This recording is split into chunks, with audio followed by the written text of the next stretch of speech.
Alright, so we want to talk about creating a research paper. So I'm starting, you want to follow along with your handout, creating a literary research paper, or creating a paper.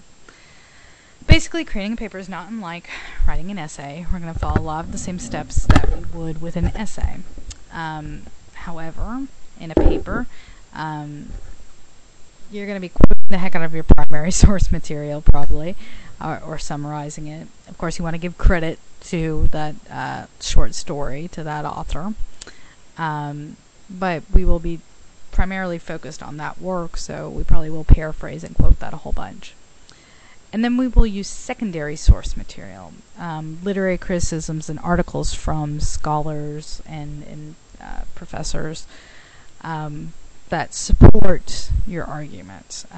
This material will use maybe every paragraph, once or twice. It may not be every single paragraph, but we'll use it to basically support some of our points in our argument. So to create this paper, we're going to follow these steps. The first thing we're going to do is we're going to decide on a topic. This means we want to decide on a story, and then we want to decide on a literary element that we want to focus on with that story. I have some examples here, symbolism in the Glass Menagerie, structural elements, plot, setting, and character in Story of an Hour, figurative language, which is metaphor, simile, personification, imagery, symbolism in Shakespeare's Sonnet 130. To use the stories we just read, The Minister's Black Veil, I want to focus on figurative language, metaphor, simile, personification, imagery, and symbol, since it's very heavy with that. Diction, dialect, and character feature very heavily in the other two that we read, Raymond's Run and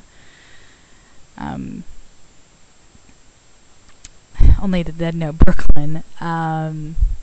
Those both kind of have those elements that are very heavy, so chances are those will be the focus of a lot of people's papers, either all three or one of those elements. We then want to brainstorm our topic. We want to write down basically all examples we can find or think of from our story of that element.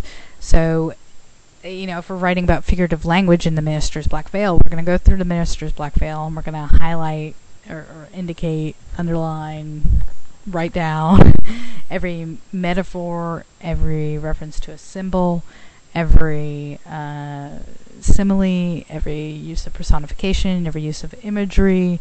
And we're really going to go through and pick it apart, trying to pull as much as we can, as many examples as we can from the work. Then we write our thesis statement, step 3. And these thesis statements all pretty much sound about the same.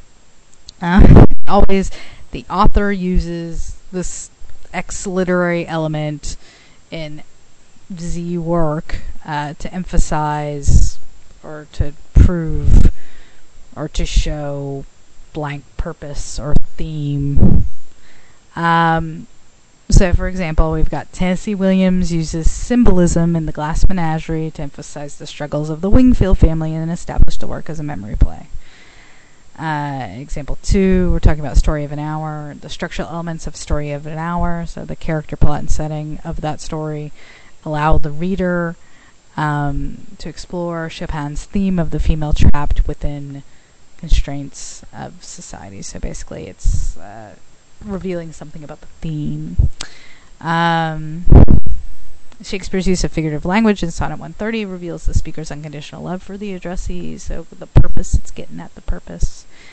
So you can kind of see the pattern there.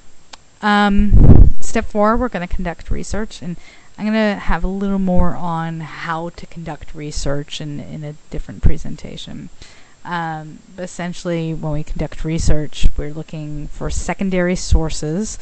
These are typically going to come from our e-library resources, the databases that are linked from the library webpage, particularly those that fall under literature.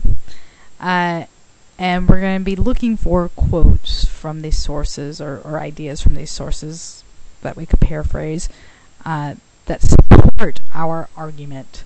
And we would give credit to these sources when we use them in our paper. But they lend a kind of a voice of authority to our argument. So essentially we say, this is my point about this story, and hey, look, this critic agrees with me, so that's part of why I'm right. It could also be other academic sources other than the databases on the eLibrary. This could be books that are checked out from a library like Nola Brantley. It could be books found on Google Scholar or on .edu, or we could use .edu websites that were written by college professors. The last two are a little hit and miss, but oftentimes some of that stuff will work. We want to outline then or plan our essay, and we will want to include our quotes or where we're going to use our quotes in our outline.